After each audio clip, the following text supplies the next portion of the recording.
Salut à tous et bienvenue sur The Chakalak. Alors aujourd'hui, je vous propose de découvrir une nouvelle rubrique que j'ai très envie de partager avec vous, de l'œuvre littéraire à l'écran. Et pour inaugurer cette série, quoi de mieux que l'un des chefs-d'œuvre les plus troublants du cinéma américain des années 60, de Sang-froid, In Cold Blood, de Richard Brooks, adaptation magistrale du roman révolutionnaire de Truman Capote.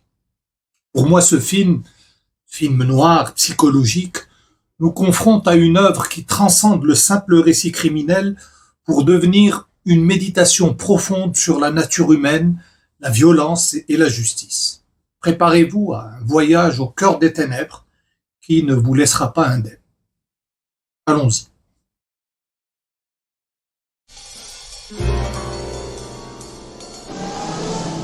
Ici 45-17, bien reçu, terminé. Vas-y, allez, fais-moi plaisir.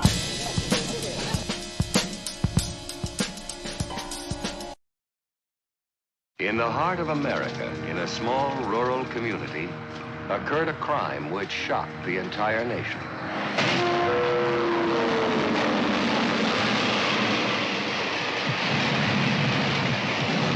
A book about this crime by Truman Capote became a worldwide bestseller. Now a motion picture brings this book to the screen. In Cold Blood. Richard Brooks réussit l'exploit de transposer fidèlement à l'écran la vision glaciale de Truman Capote. Et il faut dire que Brooks était un véritable spécialiste des adaptations littéraires. On lui doit notamment La chatte sur un toit brûlant, avec Paul Newman et Elizabeth Taylor, qui vient ici dans cette édition, le livre de poche, avec Un tramway nommé Désir, de Delia Kazan. On lui doit aussi Doux oiseau de jeunesse, du même auteur, et avec encore une fois Paul Newman, ou encore Elmer Gantry, le charlatan, adapté de Sinclair Lewis, et où Burt Lancaster eut son premier Oscar du meilleur acteur. Cette expérience se ressent dans sa capacité à saisir l'essence d'une œuvre littéraire pour la transcender au cinéma. An appalling and apparently senseless crime. Two apparently heartless young criminals. What is the reality behind the appearance? Richard Brooks, a director of great forcefulness, was determined to capture the reality with absolute honesty. Et là, je dois vous dire que le roman original reste à mes yeux l'un des meilleurs qu'il m'ait été donné de lire. Truman Capote, pionnier du roman non-fiction, avait minutieusement documenté le massacre de la famille Clutter au Kansas, créant une œuvre d'un réalisme absolument saisissant. Cette description méticuleuse du massacre de 4 membres d'une famille respectable d'une petite ville au Kansas, et de son impact sur la société, s'insinue en vous comme une coulée glaciale qui vous glisse tout le long de la nuque pour vous faire frémir d'horreur en vous mettant face à face avec les mystères insondables de l'âme humaine. Ce qui me frappe, c'est que le film suit scrupuleusement cette approche documentaire, nous immergeant dans une reconstitution d'une précision chirurgicale qui amplifie l'impact émotionnel de l'œuvre originale.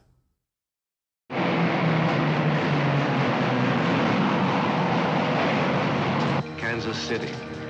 The film company moves here because it was from this bus terminal that the real Perry Smith made a crucial telephone call. The real Dick Hickok stopped at this gas station on the way to the fateful meeting with his partner. L'utilisation de la photographie en noir et blanc par Conrad Hall n'est pas qu'un choix esthétique, je pense. C'est un parti pris narratif brillant. Ces contrastes tranchés entre lumière et ombre reflètent parfaitement la dichotomie morale du récit où chaque personnage navigue entre clarté et obscurité. Le grain de l'image, volontairement rugueux, nous rappelle constamment la réalité brute des événements, loin de tout artifice hollywoodien. In this store, the killers bought the rope and tape with which they bound and gagged their victims. The relentless pursuit of authenticity leads cast and crew to the actual city streets, the sun-drenched desert highways, the rain-swept country roads, and the garish gambling towns where the real-life drama was played out. Il y a une scène que j'affectionne particulièrement, un peu avant l'exécution. Perry, incarné par Robert Blake, se tient devant une fenêtre alors qu'il pleut dehors et pendant qu'il évoque des souvenirs douloureux de son enfance, on voit ses larmes se mêler au reflet des gouttes de pluie sur la vitre.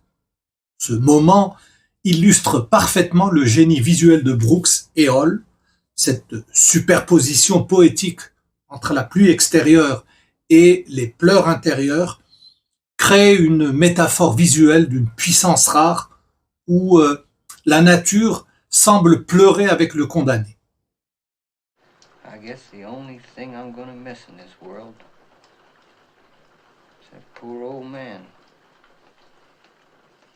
and his hopeless dreams.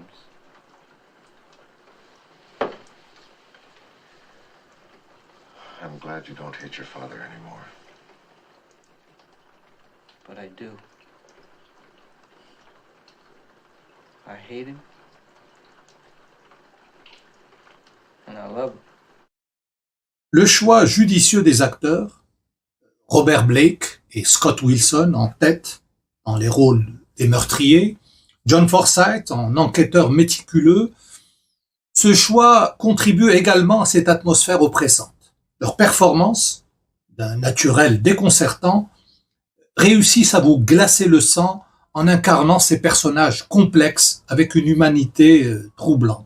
Actor John Forsythe portrays the agent who solved the crime, a remarkable look-alike for Alvin Dewey, the real-life investigator.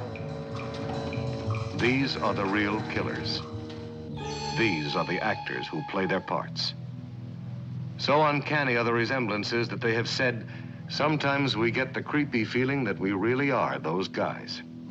À mon sens, c'est cette humanité qui rend le film si déstabilisant, particulièrement dans l'interprétation de Robert Blake, qui parvient à rendre Perry Smith à la fois terrifiant et pathétique. Et c'est là que réside pour moi toute la force du film. Il nous place dans une position inconfortable où le spectateur est tiraillé entre la colère que pourrait lui inspirer pareil crime et la pitié qu'il éprouverait malgré tout envers ces assassins à qui la vie n'a pas servi les bonnes cartes, loin de là. Perry Smith et Dick Hickok ne sont ni des monstres unidimensionnels, ni des victimes innocentes, mais des êtres humains complexes, façonnés par leurs traumatismes et leurs échecs. Robert Blake plays Perry Smith. Scott Wilson plays Richard Hickok. The crime depicted in Cold Blood took place inside this house. It is reenacted inside this house, so that the motion picture itself becomes a terrifyingly true story of our generation. A generation both repelled and attracted by violence. Cette ambiguïté morale soulève un dilemme encore plus profond. Contre un meurtre commis de sang-froid, a-t-on le droit d'avoir recours à un autre meurtre pour punir les criminels? En réclamant la peine de mort, ne cède-t-on pas nous-mêmes aux pulsions de Thanatos? Brooks ne nous donne pas de réponse toute faite, mais nous force à nous questionner sur nos propres convictions concernant la justice et la vengeance. Et franchement, c'est cette absence de manichéisme qui fait la grandeur de l'œuvre. Many of these same spectators and reporters were in the sullen crowd that saw the killers brought to this courthouse after their capture. In this courtroom, they were tried for murder, and 7 of the jurors are the actual men who decided their fate. Pour approfondir votre compréhension de cette œuvre, je vous recommande vivement de découvrir en parallèle le film Truman Capote de 2005 avec le regretté Philip Seymour Hoffman. Cette biographie constitue en quelque sorte la genèse du roman, révélant les méthodes controversées de Capote et sa relation ambiguë avec ses sujets d'étude. Voir ces deux films ensemble offre une perspective fascinante sur la création artistique et ses implications éthiques. On comprend mieux comment naissent ces chefs-d'œuvre dérangeants.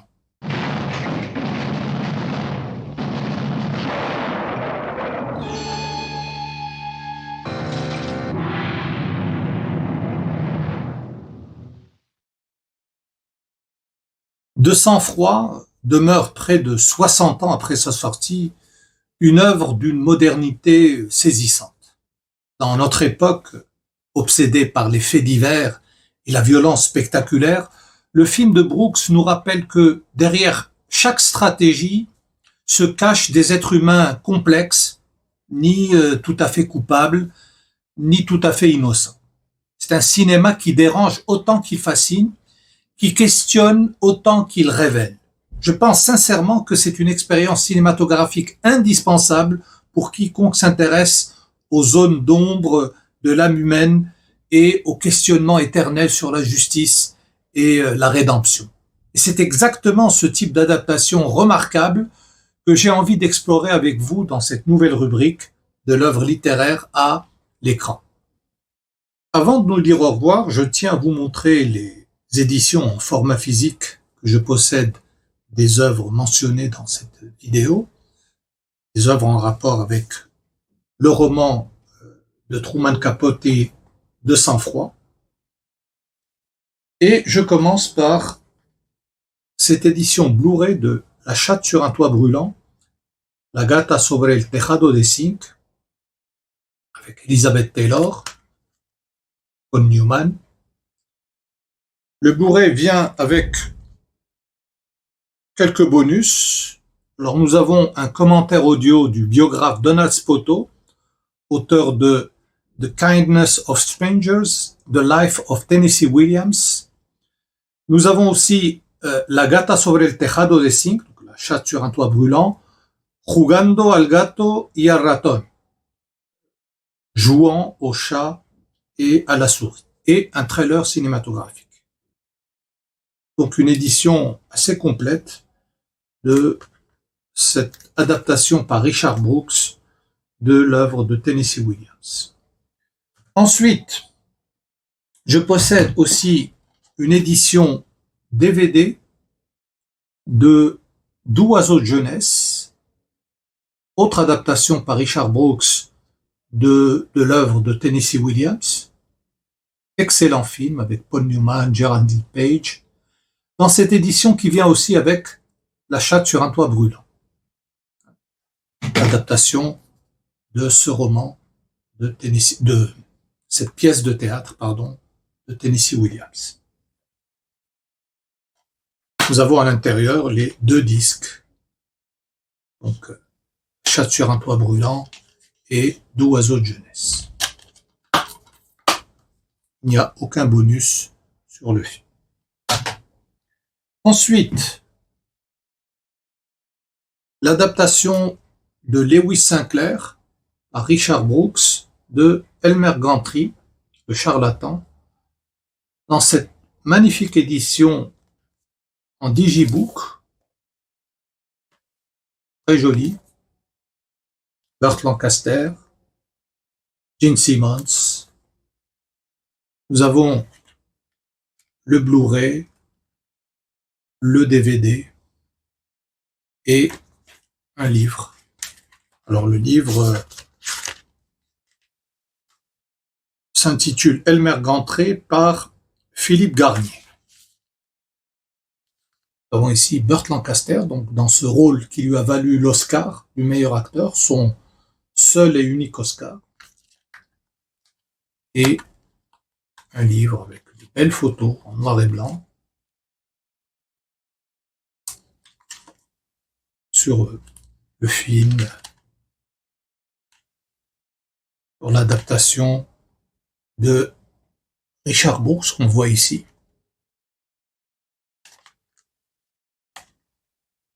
Très jolie édition de cet excellent film de Richard Brooks.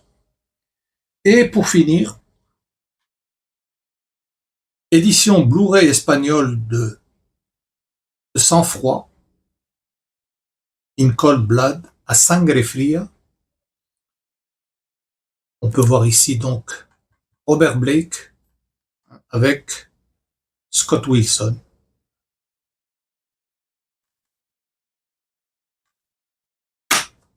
C'est une édition espagnole qui vient avec la version française aussi, le disque avec cette sérigraphie. Malheureusement, il n'y a pas de bonus sur cette édition. Ça aurait été quand même intéressant de mettre un documentaire sur l'adaptation par Richard Brooks de l'œuvre de Truman Capote. Sangre Fria, de sang-froid, de Richard Brooks. Alors, qu'avez-vous pensé de ce premier épisode? Cette nouvelle rubrique vous intéresse-t-elle? Dites-le moi en commentaire et suggérez-moi vos adaptations préférées. N'oubliez pas de liker cette vidéo et de vous abonner à The Chakalak pour découvrir les prochains épisodes de l'œuvre littéraire à l'écran et toutes nos autres critiques. À bientôt pour une nouvelle exploration cinématographique. Salut!